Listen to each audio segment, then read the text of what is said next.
Makanya hari ini kita tak ketinggalan. Sedikit orang yang biasa di pon. Itu makanya.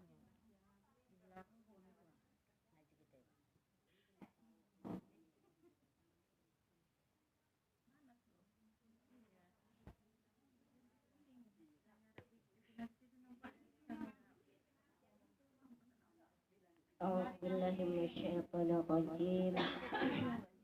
Bismillahirrahmanirrahim. Amma ba'du. Assalamualaikum warahmatullahi wabarakatuh. Alhamdulillahirabbil alamin. Wa bihi nasta'in ala umurid dunya waddin. Wassalatu wassalamu ala sayyidina Muhammadin wa ala alihi wa sahbihi ajma'in.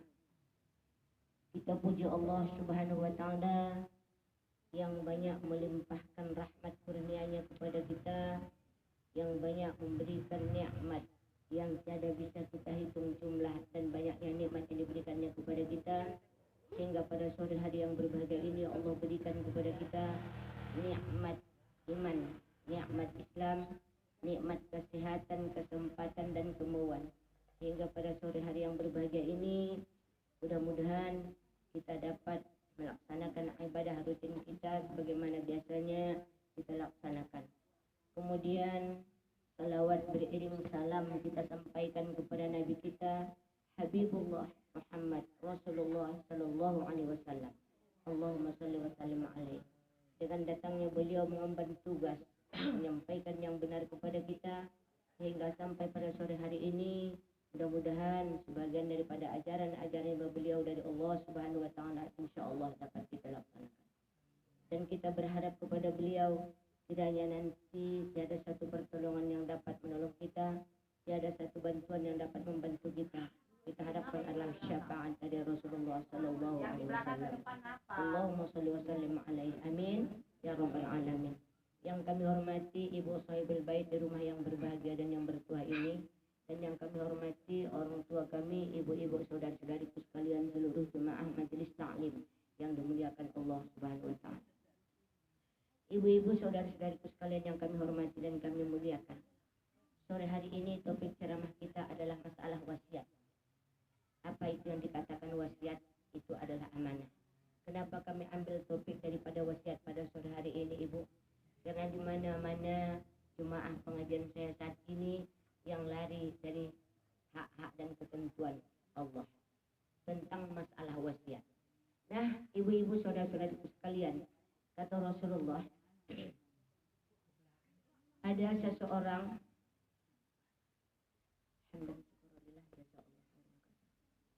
kata Rasulullah, ada seseorang yang berusia 70 tahun, yang 70 tahun dia berbuat kebaikan. Tatkala di akhir kehidupannya dia curang tentang wasiat, tidak mengikuti perintah Allah, maka tempatnya adalah neraka jahanam. Ada seseorang yang umurnya 60 tahun. Dalam 60 tahun itu umurnya semuanya perbuatannya adalah perbuatan maksiat. Tatkala di akhir kehidupannya dia adil melaksanakan wasiat itu, maka Allah tempatkan di dalam surga. Luar biasa. Di akhir kehidupannya dia berbuat baik, melaksanakan wasiat itu dengan adil, maka dia dapat surga. Selama hari dia berbuat baik, tapi di akhir kehidupannya dia tidak adil terhadap wasiat ini, maka tempatnya dalam neraka. Luar biasa. Nah, ibu-ibu, saudara-saudariku sekalian yang kami hormati dan kami muliakan, apa ini sebenarnya rupanya wasiat ini, ya Bu? Wasiat ini adalah amanah. Ibu-ibu, saudara-saudariku sekalian, saat ini di mana kami memberikan tausiah agama, tetap yang kami sampaikan ini kepada seluruh jemaah tetap tidak menerima. Apa itu sebenarnya kecurangan tentang wasiat? Saya berikan contoh. Ibu-ibu, saudara-saudariku sekalian yang kami hormati dan kami muliakan, beberapa hari yang telah lalu, lebih kurang 3 hari yang lalu, seorang jemaah ada menanya kepada saya, ada abang iparnya yang meninggal. Tatkala abang iparnya meninggal, duluan kakaknya meninggal, mempunyai anak 2. Tatkala anaknya 2 perempuan, kemudian meninggal pula abang iparnya. Sebelum abang iparnya itu meninggal, sesudah berpisah dengan kakaknya karena kakaknya meninggal, kawin lagi abang iparnya ini dengan orang lain. Tapi namun harta warisan tidak dibagi. Tatkala saat ini baru menuntut, yang menuntut ini bukan anaknya, tapi istrinya yang muda itu menuntut, bosan bapak kamu semua harta warisan bagian. Sedangkan dia tidak punya anak, dia baru datang. Semua harta-harta yang tadi adalah punya kakak kandungnya, karena bang iparnya punya kakak kandungnya. Lalu kakak kandungnya meninggal, kenapa harta warisan tidak dibagi? Sedangkan anak tinggal 2. Seharusnya dibagi 2 dulu warisan itu. Bagian istrinya, keluarkan bagian istrinya 2/3 karena anak perempuan yang tinggalkannya berbilang. Sebagian dari emaknya. Kemudian mama orang itu masih hidup. Kenapa nggak dibagikan 1/6? Ini hukum. Siapa yang meninggal seorang perempuan yang masih hidup emaknya atau ayahnya, meninggal anak perempuannya, maka berikan 1/6 kepada emaknya, 1/6 kepada ayahnya. Karena masih hidup orang tuanya. Nah itu dia Bu. Tapi ini sekarang yang disembunyikan orang. Mana pula? Emak saya pula emak dari anak. Kenapa pula dikasih emak? Sedangkan emaknya ini. Segi Tempurung saya mengajar, itu saya tetap bilang. Baca ibu surah An-Nisa. Itu tentang pembagian warisan. Mendapat emaknya 1/6, mendapat ayahnya 1/6. Tatkala anaknya duluan meninggal daripada orang tuanya. Baik itu anak perempuan yang meninggal, baik itu anak laki-laki. Apabila kedua orang tuanya masih hidup, mamanya 1/6, ayahnya 1/6. Kalau ayahnya sudah meninggal, bagian emaknya 1/6. Selebihnya itu baru dibagi harta. Sedang anaknya anak perempuan. Anak perempuan yang berbilang itu artinya tidak satu. Kalau satu anak perempuan yang ditinggalkannya, maka dapat 1/2 dari harta warisan orang tuanya. Anaknya berbilang, maka dapat 2/3. Kalau 90 juta yang ditinggalkannya uang, maka anak yang 2 ini mendapat 60 juta. Hanya 1/3 lagi lah bagian yang lain. Kenapa nggak dikeluarkan? Sampai dia kawin lagi dengan istri yang muda, udah dijual. Menurut informasi mereka, 120 juta udah dijual barusan 1 hektar. Hartanya diberikan kepada istri muda. Lalu meninggal pula abang iparnya lagi. Kemudian diwasiatkan kata istri muda ini, semua harta warisan itu diwasiatkan bapak kamu sama aku. Sedangkan itu dari harta mereka, kakaknya. Pembeliannya pun tak ada sama suaminya. Kalau diceritakan ini Bu sama masyarakat, tetap banyak yang menolak. Kenapa banyak menolak? Inilah dia wasiat. Siapa orang yang melaksanakan wasiat itu tempatnya dalam surga. Siapa orang yang menyembunyikan wasiat itu tempatnya neraka. Luar biasa itu Bu. Harta warisan itu tidak milik kita. Maka sering saya bilang kepada seluruh jemaah, jangan dimakan yang bukan hak kita. Berikan kepada orang yang haknya. Jangan makan. Makanya bahasa Batak, kalau benar orang sini ngomong Batak, almarhum ayah kami dulu bilang begini, kalau aku nanti nak udah meninggal ayahnya nak, kamu jangan congok-congok dengan harta warisan. Nanti kamu pusah. Bahasa Batak itu pusah, habis. Yang awak miliki ini pun ditariknya. Bukannya harta warisan itu yang habis. Yang ada ini pun habis ditariknya semua, dibawanya ayat semua. Namanya pusah. Pusah itu bersih, kikis, ludes. Itulah namanya. Makanya ibu-ibu di mana kami ceramah tentang ini tetap. Semalam ceramah juga saya di Istiqomah tetap mengatakan. Apa kata Istiqomah? Oh ibu, manalah pula awak yang membolongnya, capek membolongnya, aku bawa. Ada ibu dalam harta warisan ini namanya waris loja. Waris capek.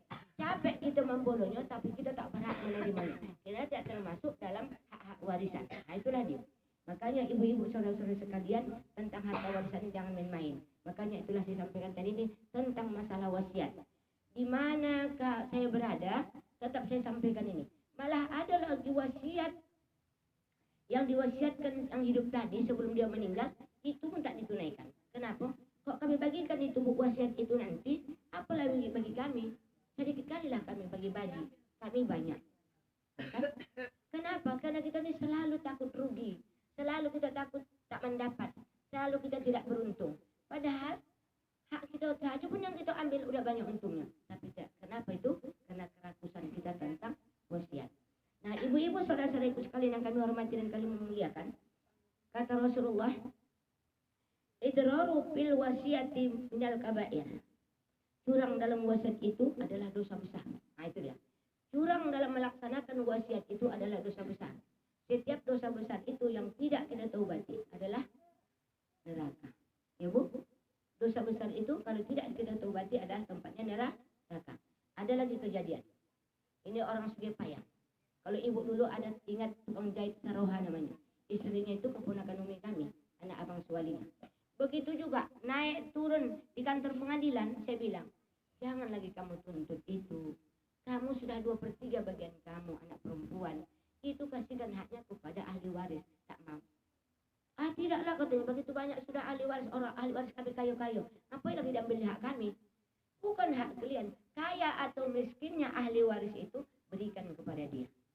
Nah itu dia. Makanya ibu-ibu saudara sekalian yang kami hormati dan kami muliakan, ini hal ini banyak. Tapi saya pun menjadi suatu apa bagi saya ini. Anak saya perempuan 3 yang boleh memberikan ibu, yang boleh memberikan apa namanya? Apa namanya ibu? Apa namanya? Hibah. Yang boleh memberikan hibah kepada anak hanya 1/3 dari jumlah harta kita. Hanya boleh 1/3. Lebih dari itu nanti sama Allah akan kita berbicara. Makanya kita ada lagi keponakan yang tinggal di Medan. Anaknya juga 3 perempuan. Lebih separuh diberikannya kepada anaknya. Saya bilang, Hajah Zainab, Hajah, ayah dia abang suami saya, Hajah. Undi dapat cerita bahwa harta Zainab itu begitu banyak, udah diberikan kepada anak. Udah sedikit lagi saja. 1/3 aku tinggalkan, 2/3 untuk anak. Udah pernah baca surah An-Nisa tentang hibah, tentang warisan? Itu berdosa, jangan. Untuk apa? Untuk apa kau pula kasih sama ahli warisku? Susah aku, capek aku, menderita aku, anakku yang kawanku, bukan ahli warisku. Kenapa dikasih sama orang tuh? Baik, kalau itu memang iya. Tapi kita membantah hak Allah, membantah perintah Allah. Sanggup menerima, melanggar perintah Allah, sanggup. Saya ada ustaz saja, anak Nicigola, iya. Kabar-kabarnya semalam itu dari asli notaris, iya, saya bilang. Memberikan kepada anak ada 3 porsi, 1, 2, 3 yang di pinggir pasar, tapak-tapak perumahan. Jadi yang lain itu karena saya juga tukang kepingan, dapatlah itu keuntungan sama saya, biar ada untuk anak saya ini di pinggir pasar. Saya bilang, masih ada lagi, masih, tapi tanah kosong. Saya bilang, yang saya tanamin di situ, sayuran, pokok kelapa, untuk taman tanaman, saya bilang. Nah, ada 1/3 diberikan kepada anak. Subhanallah. Saya ingat, insya Allah, 1/3 hanya boleh untuk anak, 2/3 untuk anak perempuan harta warisan, 1/3 untuk hebat. Selebihnya itu untuk ahli waris. Apapun ceritanya saya bilang sama anak saya, jangan kamu makan yang bukan hak kamu. Berikan kepada ahli waris. Kayo tak kayonya orang tuh, miskin atau kayanya, berikan hak mereka. Kecuali mereka mengatakan, udahlah dek, kamu dulu susah, mak kamu dulu susah mencari ini, ikhlaslah kami. Baru ambil. Tapi jangan tak diberikan. Kalau orang tuh bilang seperti itu, udahlah deh untuk kamu aja, itu kamu tak laki-laki, untuk kamu lah itu dulu susah-susah, untuk itu mengurusnya kamu, susah payah dia memeras keringat, itu ladang sampai 8 tahun, udahlah untuk kamu. Baru ambil, tapi jangan kamu ambil yang bukan hak kamu. Tak bisa nanti kamu pisahkan harta kamu dengan yang haram itu, tak bisa. Contohnya, masuk minyak 1 sendok ke dalam satu blok, satu jep tuh.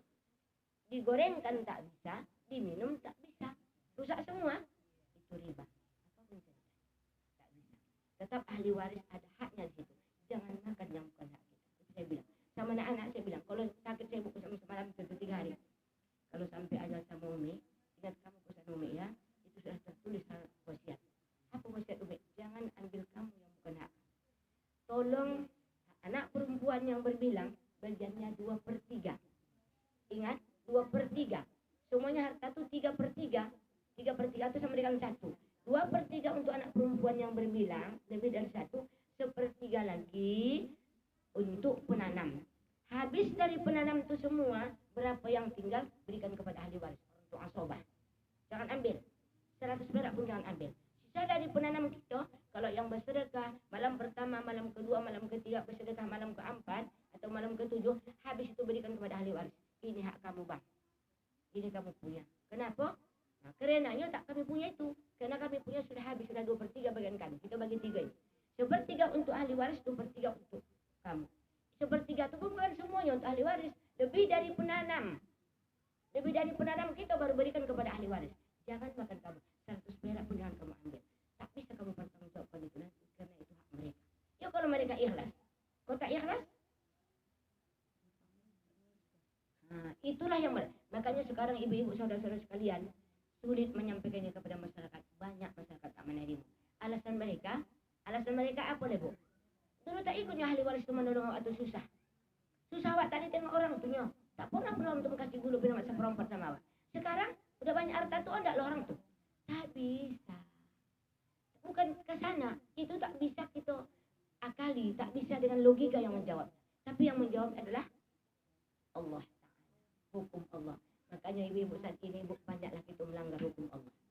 Jadi saya bilang kepada seluruh jemaah, ibu, salah satu tanda-tanda hati mati itu adalah tidak melaksanakan hukum Allah. Salah 10 tanda-tanda hati mati, salah satu tanda hati mati itu apa hati mati? Kita dengar, kita lihat, masuk ke dalam hati, tapi tidak kita perjuangkan. Tandanya hati